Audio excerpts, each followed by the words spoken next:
The moment I knew it was over, the way he said my name, like it had a stench, like she was just some outdated relic legacy code in a cardigan. I'd spent 9 years turning Viron Technologies from a spaghetti wire startup into a humming, self-correcting machine. And now here I was, in a stuffy glass conference room with a broken thermostat, listening to this spray-tanned VP with the emotional depth of a wet napkin say, "We're entering a new era." Cleaner stack, a tighter org, and fresher voices at the table. Then he gestured at her. Samantha, 26, fresh MBA, hair too shiny to be trusted. The kind of girl who still thinks Slack statuses are a form of activism. She smiled like she just won a damn pageant. "Hi everyone, super excited to synergize with all of you." I didn't even blink. Effective immediately, the VP continued. "Samantha will be taking over ops, automation, and infrastructure strategy. I know some of you are used to older systems." He looked directly at me, "But we need to move past duct tape and tribal knowledge. It's time to delete the clutter." He meant me. There was a second just one where I thought maybe someone would speak up. Maybe Justine from security or Raj from data. But no, their screens blinked back at me. Silence in high def. He finished with a smirk. "We'll need your scripts cleaned out by EOD. Keep whatever documentation you think's necessary for transition, then let's make room for the future." And like that, I was history. Oh, and hey, while you're here, can I ask a quick favor? About 97% of you listen to these stories without subscribing or liking, and honestly, that's like clapping in your head and expecting me to hear it. A click helps the team keep going and keeps the stories coming. Thanks, legends. Back to the knife in my back. I said nothing, nodded once, walked out like a ghost who hadn't realized she was dead yet. When I got to my desk, Samantha was already there. She'd moved in. Same chair, same monitor, even had her stupid little oat milk latte perched right where I used to keep my red stapler. I stood there, staring at her for a second. She looked up, blinked, and said, "Oh, do you need like box or something? For your stuff, my stuff." She meant the wall calendar with my daughter's kindergarten scribbles, the USB full of archived builds, the old mouse I'd fixed with nail polish and epoxy when IT told me to submit a ticket and wait. She meant my life here. "No," I said, smiling. "I've already backed up what matters." Samantha smiled back like she understood. She didn't. I walked past the glass offices, each one still running on systems I'd written. The auto-provisioning, the Slack alert daisy chain, the all-hands AV routing daemon I hacked together in 2017 during a thunderstorm, while the CEO was screaming that Zoom was buffering his face, like a mid-2000s YouTube video. They thought this place ran on dashboards and KPIs.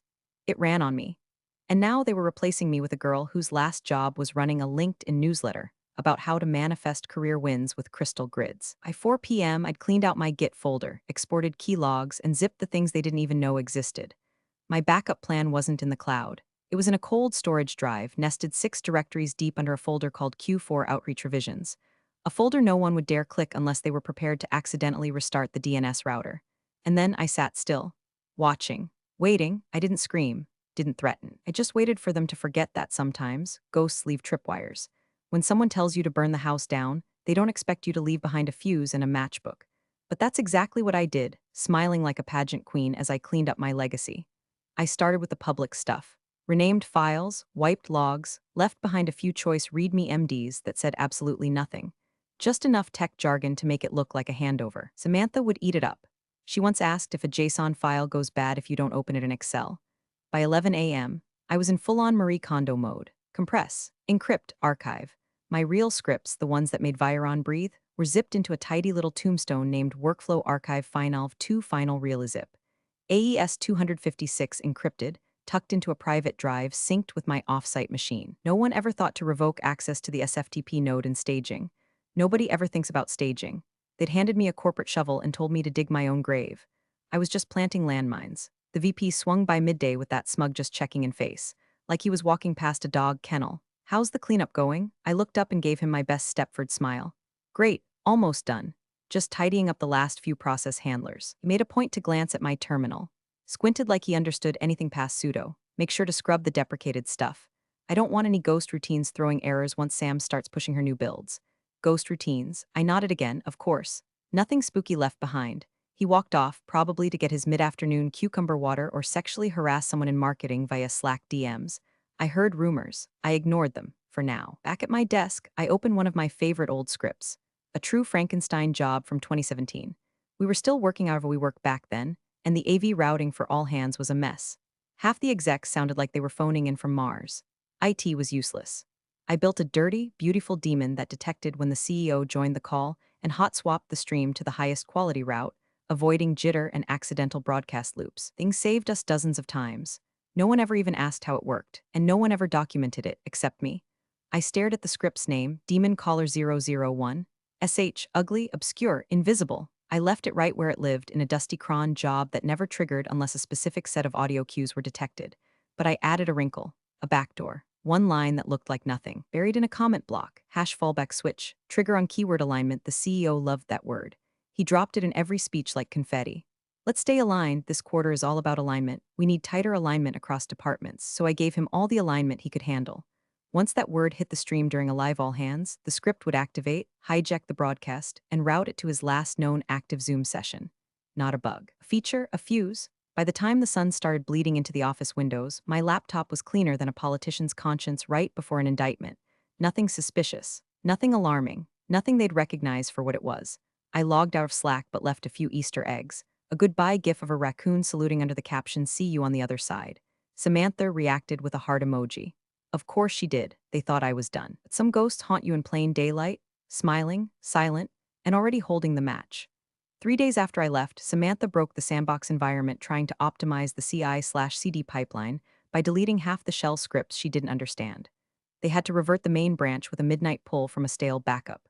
The developers who stayed late that night now drink in silence and stare into the middle distance like they saw something truly evil. Nobody called me. Nobody asked for help. Not that I expected them to. Pride's a hell of a drug, especially in tech. They'd rather duct tape a server with broken cron jobs than admit they flushed a decade of working systems down the toilet because a 26-year-old with shiny hair and a whiteboard marker said, "We need to be more agile." Samantha's debut presentation was scheduled for that Friday, an internal rollout of her streamlined automation vision. She titled it The Future Stack. I watched the recording on a burner account. She opened the Zoom with a Canva slide deck, mispronounced Kubernetes as Kubernetes, and pitched the team on migrating our core workflows to Trello. Trello for infrastructure. She also wanted to integrate Notion as a scripting interface. I swear to God, engineering leads blinked like deer in a PowerPoint-lit slaughterhouse. But the VP, he clapped at the end like she just delivered the Sermon on the Mount. This is the kind of innovation we need. Fresh thinking, no more clutter, the clutter being me. The systems that actually worked. The quietly humming machine built on bash, cron, and blood sacrifice. Meanwhile, Jira tickets piled up like unpaid parking fines. Deploys failed in weird, inconsistent ways. API tokens expired because no one had rotated them. I'd written scripts for that. Scripts that were now in a recycle bin somewhere, or renamed by Samantha to OLD crap legacy do not use final. It took them less than a week to realize they'd gone from a self-driving Tesla to a tricycle with square wheels. The VP naturally didn't take the blame. At the next all hands, I watched that one too, like a ghost in the plumbing. He said the current issues were due to inherited technical debt and poor documentation hygiene. Translation, it's her fault. Dead girl who can't defend herself. Bitter amusement, that's what I felt at first. The same kind of grim comedy you feel when your ex calls crying about his new girlfriend draining his bank account. I laughed hard, but it didn't last. Because then I saw Samantha's Slack message in the hash info channel. "Hey, does anyone know what the demon caller thing is? It keeps erroring but like, IDK where it even lives lol." She found it, or rather, tried to activate without the right context and threw a harmless error. Still, it showed up. Still had a heartbeat. And that's when my amusement turned into something colder. Resolve, the company wasn't just rotting, it was bloating, festering. And the VP had the nerve to tell everyone to trust the process like that phrase wasn't code for "I have no idea what I'm doing but I'm too powerful to be questioned." He thought I was gone. He didn't realize I'd already picked the time, the place, and the word that would trigger his reckoning. He just hadn't said it yet. They gave me until Friday to wrap things up. I wrapped, all right, wrapped a tripwire in tinsel, kissed it on the forehead, and buried it in the crawl space they never check. By Tuesday, I was already invisible. Badge still worked. Slack still let me in, technically. But socially, I was a ghost. The kind people pass in the hallway and pretend not to see, which suited me just fine. Ghosts don't have to smile. While Samantha skipped around asking if someone could pretty please explain what cron is, I sat at my terminal with surgical calm, working in silence. One tab opened to our legacy audio routing suite. Another to the metadata logs from the all-hands daemon, the one I built back in the dark ages when the company still thought Zoom was a fad, and our first HR manager cried if more than 2 microphones were live at once. The daemon was dead by policy but not by reality. Nobody had actually deprecated it. It still lived on a dusty, half-forgotten Linux box humming under the floor in server closet B, the one that smells like cat piss and despair. The script hadn't run in years, but it could. That's all I needed. I wrote the edit slowly, like someone etching a spell, re-enabled the heartbeat check with a fail-silent flag, set up a new logic block. If the live AV feed was active, and the keyword was detected in the CEO's input stream, it would immediately hijack the broadcast and reroute to his last known private Zoom line. Not the company-wide Zoom. Not the approved, sanitized, blessed by PR feed. His, the one he uses from home. The one piped straight into his MacBook Pro, AirPods, mic and all, where he whispers his unfiltered thoughts in prep meetings and safe space calls with the VP. One that never mutes when it should. The keyword, alignment, of course it was. He says it like it's holy. Like it's proof he read a business book once and understood more than just the table of contents. I counted 16 times he used it in the last two all hands. I could have picked anything, but that one would guarantee detonation. I didn't stop there. I hardened the route, masked the trigger, set a 200 ms delay so the switch wouldn't be obvious, rewrote error output to look like benign AV packet loss. And then, just to be extra cruel, I added a logging comment in the script, alignment patch, fallback integration in case of misfires. God, I cracked myself up. I checked the calendar. Next all hands, Thursday at 10 a.m. Samantha was listed as technical producer. The VP scheduled a 15-minute keynote from the CEO to kick it off. Probably some meaningless speech about new org values and staying the course. I smiled, shut my laptop, and went to the break room for one last shitty office coffee.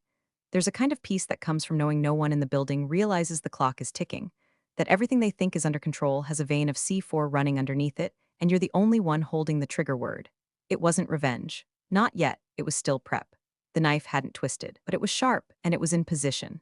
The calendar invite dropped Wednesday morning like a guillotine blade with Outlook confetti. Subject, quarterly all hands, embracing the future light rocket laptop time, Thursday at 10 o'clock a.m. EST host, Samantha Wilkes location, Viron Company Zoom streamlined version. Agenda, CEO remarks, Q&A, culture spotlight. New ops vision segment, I could practically hear the VP dictating it through a mouthful of gluten-free arrogance. Make it pop, Sam. People need to feel the energy shift. Samantha, God bless her, posted a thread in company-wide Slack that read like a sorority newsletter. So excited to host my first all hands, fam. We're gonna keep it snappy, inspiring, and modern. Grinning blue, please arrive 5 minutes early so we can stay aligned. There it was. That sweet, stupid word, like a loaded shell already chambered.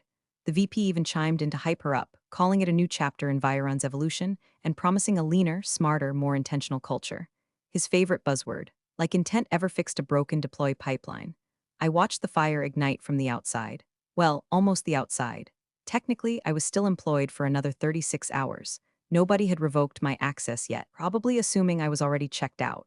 Rookie mistake. You never turn your back on a quiet exit, especially one with IT permissions. I spent my last afternoon doing what all ghosts do best, haunting in silence. First, I uploaded a handover note, a dense PDF buried 2 subfolders deep in our shared drive, labeled Transition Timeline Q3 Infra Tooling Final README 2. PDF in it, somewhere around page 16, between a fake section on containerized backups and an entirely fabricated section called Sam's SSH tunnel access, was this sentence. Please do not disable daemon caller 001. SH on node B3. This fallback mechanism is required in case of legacy AV route misfires during live events. See notes in archived changelog AV route 2018 migration V1. To anyone with half a brain, it would look like boring, obscure nonsense. But it was just plausible enough that if anyone found it, they'd assume it was already handled. Just another part of the clutter. No one read the doc. Of course they didn't. Why read when you can assume? Why question when you've got Samantha's Canva slides and the VP's LinkedIn bravado to guide the ship? By 4 o'clock p.m., I had zipped up every local trace of my work, flushed my browser sessions, shredded my temporary scratchpad notes, even deleted my own farewell message draft in Notes. I didn't want a record of goodbyes. Let them wonder if I ever meant to say one. I shut down my laptop for the final time, laid my badge on the desk, and gave Samantha's desk a long glance. Her new plant had already wilted from overwatering. Fitting.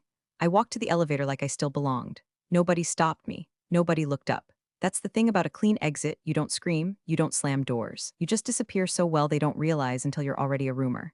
Security deactivated my badge at midnight per policy. I checked just to be sure. Tried the employee portal at 12:03 a.m. Access denied. No Slack, no Jira, no Drive permissions. I was officially a ghost. But the script, still ticking, still listening. And tomorrow, when the CEO opened his mouth to spew whatever reheated motivational chili he had cooked up and dropped his favorite little word into the mic, the demon would wake up. And 1,500 employees would hear what I already knew. You don't build a palace on quicksand and fire the woman who mapped the foundation. The all hands opened like a parody of itself. Samantha's Canva countdown ticked down from 30, with generic royalty-free music playing in the background, a kind of upbeat elevator track that sounded like it had been focus tested on lab rats for maximum corporate compliance. Musical note doot doot da da teamwork makes the dream work musical note over 1,500 employees logged in. Screens flickered on across time zones, coffee mugs, wrinkled hoodies, fake smiles. In Slack, Hash Company all lit up with emojis and half-hearted gifs. Someone posted, "Let's go fire fire fire." One else replied, "PLS no." Samantha appeared on screen, beaming like she was hosting Good Morning, Corporate America. She was standing in front of a softly lit branded backdrop. The comms team printed that morning, Viron blue, complete with an inspirational quote in a god-awful font, "Innovation begins where legacy ends." The VP was hovering just behind the camera, grinning like a frat pledge who just got handed the aux cord. "Hi, everyone. So excited to welcome you to a very special all hands," Samantha chirped. "We're streamlining the experience so things will be a little quicker, a little tighter, and way more modern. We'll kick things off with a message from our fearless leader, so please give a virtual round of applause for our CEO, Brad Kessler." Zoom applause emojis popped like confetti. And then Brad appeared. His feed lit up in high def from his home office. Mahogany bookshelves, wall of tasteful fake awards. That weird blue light every rich dude installs behind their webcam now, like they think it makes them look visionary instead of freshly embalmed. Brad leaned into the mic, adjusted his AirPods, and flashed his signature visionary grin trademark, the same one they plastered across Forbes last year under the headline, "How One CEO Turned Legacy Bloat into Billion-Dollar Brilliance." He cleared his throat. "Let's make sure we're all in alignment as we move into Q3, click." The trigger was instant, seamless. To the average viewer, it felt like a hiccup in the stream, a 200 millisecond buffer stutter, the kind you'd expect from overloaded Zoom servers. But then the branded backdrop vanished, the lighting changed, the framing went crooked. Brad's suit jacket was gone. Suddenly, he was shirt-sleeved, slouched in a different chair, sipping something amber from a rocks glass. The camera wasn't positioned for performance, it was just on, and so was his mic. What played next wasn't a speech, it was a conversation. Brad's voice filled the stream, muffled slightly by distance but clear enough to transcribe. "I told Marcus if he wants to cut the bottom 10%, do it before the holidays. Don't give me a goddamn guilt trip about morale. Morale doesn't raise the stock price." Pause. Ice clinks in glass, and HR. Don't even get me started. That's not policy enforcement, that's Linda's little crusade to play morality cop. She wants to change the intern dress code again? Maybe she should change the hiring pool. Back when we brought on younger talent, nobody needed 6 pages of rules. There was a silence. Not on the call, on the stream. Slack froze. No emojis. No memes. Just the blinking eye of 1,000 muted webcams staring, unblinking. Brad kept talking. "Honestly, it's like babysitting. They want culture, give him kombucha. They want boundaries, give him a Slack emoji. None of it matters, not when you're trying to actually run a F-click back to the branded stream." The Canva background popped in like nothing happened. Samantha was mid-sentence, visibly confused. The VP was now half in frame, whispering something, eyes like dinner plates. And that's why we're really excited for the culture spotlight. We'll pivot to that in just a minute." Samantha's voice pitched up, brittle and cracking. But no one heard her, because screen recording tools were already firing. iPhones were held up to monitors. Emails were being drafted. Group chats exploded. Someone in Slack typed, "Was that real?" Another replied, "Tell me I didn't just hear him call his wife a morality cop." And upstairs in the executive suite, Linda Kessler, the head of HR, Brad's wife of 24 years, had just finished her morning protein shake. Her iPad was open. Her earbuds were in. She heard it all, and she was already standing. The audio didn't stutter. It settled like a camera lens finally snapping into focus just as it revealed the ugliest possible thing in the frame. Brad's voice dropped an octave. You could tell he forgot he was ever performing. This was the real stream now, raw, unedited, coming straight from the CEO's AirPods as he lounged in his off-the-books prep call with the VP and some junior PR lackey named Devin. "You want to talk optics?" Brad muttered, slurring the last syllable like it had offended him. "Optics are me not firing people in Q3 so our Glassdoor doesn't look like a goddamn funeral directory." He chuckled. "Alone." The VP chimed in, nervous laugh, high-pitched. Right, but if we do pull the trigger on the bottom 10%, Brad cut him off. Then we frame it as a strategic recalibration. Jesus, Marcus, this isn't your first rodeo. Call it a realignment, say it's about staying agile. People eat that up. Alignment is the corporate safe word. Oh, the irony, he sipped. A pause, then came the line. "And if Linda brings up HR compliance one more time, I swear to God, I'm gonna move her to that Nebraska satellite office just so she can policy crusade her way through corn subsidies." Another pause, more laughter. Then, back when we actually hired hungry talent, before this whole DEI nanny state mess, I could walk into a recruiting mixer and leave with a full pipeline and 2 phone numbers. Now all I get is interns with boundaries and 6-month therapy plans. He said the next part like a joke, but there wasn't a single neuron in his voice that smiled. I miss when onboarding included dinner and a hotel.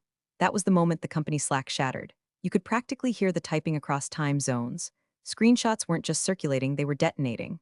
Blown wide in group chats, in archived folders, in HR inboxes marked urgent. People were yanking headphones out of their ears like they'd heard a gunshot. Brad kept talking, still on the open mic, still completely unaware. And if Samantha can't handle one damn AV feed without tripping over her own Canva deck, then we've got bigger problems. She's cute and all, but if I wanted actual ops, I'd bring back click. The stream collapsed. Gone, just like that. The call ended mid-syllable, like someone had yanked the plug out of the wall. And for a long moment, the screen just hovered on a frozen image of the Viron logo, like a tombstone. 1,500 employees sat in stunned silence. Nobody left the call.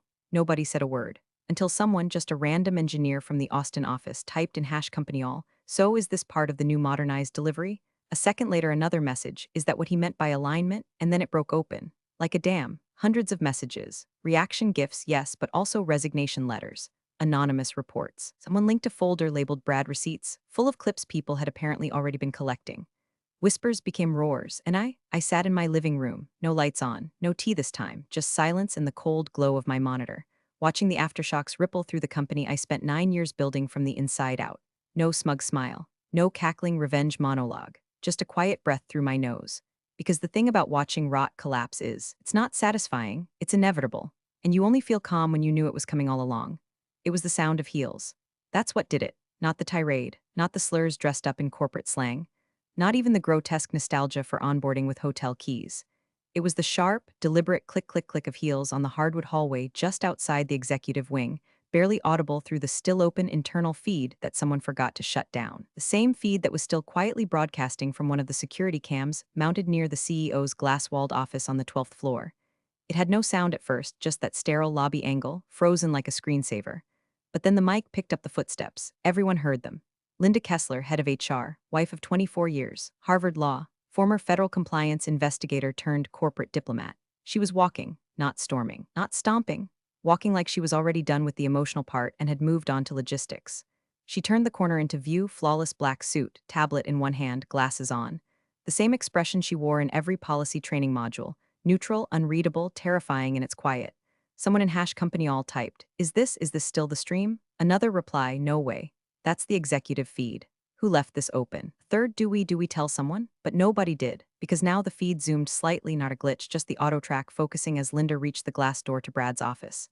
She didn't knock, she just stood there. 1 second, 2, Brad opened it. He had that caught look, eyes wide, shirt untucked from the waist where he'd been lounging just moments ago, still holding his phone like it could protect him. She said something, no audio, no lip reading needed. His face went gray.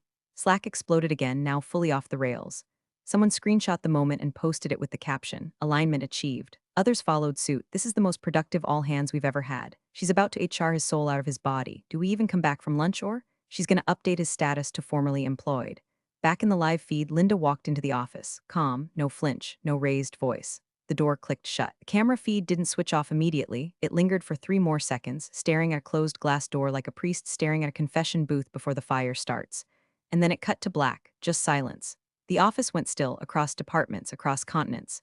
People stopped typing midline, no one reopened PowerPoint, no one clicked back into Jira. Meetings were canceled mid-sentence. A whole company held its breath, because even without audio, without knowing a single word she said, everyone understood what was coming. The kind of walk that only ends one way. The screen went black at exactly 10:14 a.m. No outro music, no fade to logo, no Samantha smiling through a "thank you all for showing up today," just static silence. The kind that fills a vacuum. Slack turned into a war zone in under 5 minutes. #company all was pure chaos. #info went full conspiracy theory. Someone posted a blurry screenshot of Brad's face mid-syllable. Pupils wide, like he'd seen a ghost, or worse, understood too late that the ghost had seen him first. The hallway cam never came back. No one said a word in any official channel that day. No follow-up email, no comms, just a void. And then the rumors started. That Brad had been walked out by 2 members of the board's audit committee while Linda stood by, silent, holding a manila folder the length of a confession. That it had been instructed to mirror his laptop and lock all Zoom access within 6 minutes of the feed cutting. That Samantha cried. That she'd tried to blame the AV team, but then someone pulled the logs, showing she never once touched the fallback demon. Never even knew it existed. Her resignation email was one line, "This is not the environment I was promised." By Friday, every HR policy Linda had pushed for in the past 2 years was suddenly under strategic review. The VP was still technically on sabbatical, but no one had seen him since the live stream. Someone swore they spotted him dragging a carry-on bag across the parking garage on security footage, muttering into his phone. I never said a word, didn't need to. I watched it all from my couch, curled up in a hoodie I hadn't worn since college, my inbox filled with ex-colleagues asking, half-jokingly, if I had seen the madness. A few asked if I was coming back. Most just sent a single sentence, "You'd built it too well." By Monday, a memo went out company-wide. Subject line, Viron's next chapter, an organizational reset. The tone was surgical. No names, no blame. Just the usual we're listening and evolving nonsense that shows up right before the C-suite gets retiled like a bad bathroom renovation. And then, the message.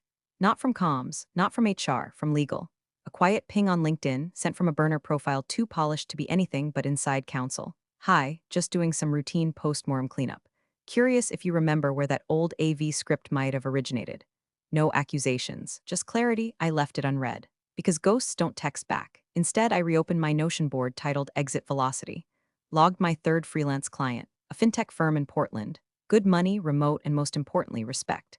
I'd already started sketching my new portfolio site. No breadcrumbs, no legacy. Just clean, future-facing code under my own name.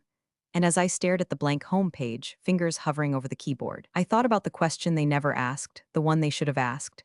Why didn't you just delete the scripts? And the answer was simple. I didn't. I just rewrote the ending. Thanks for watching, you cubicle warriors. Hit that subscribe button. Unless you're my old boss, then you're on your own. Revenge of the coffee pot strikes again.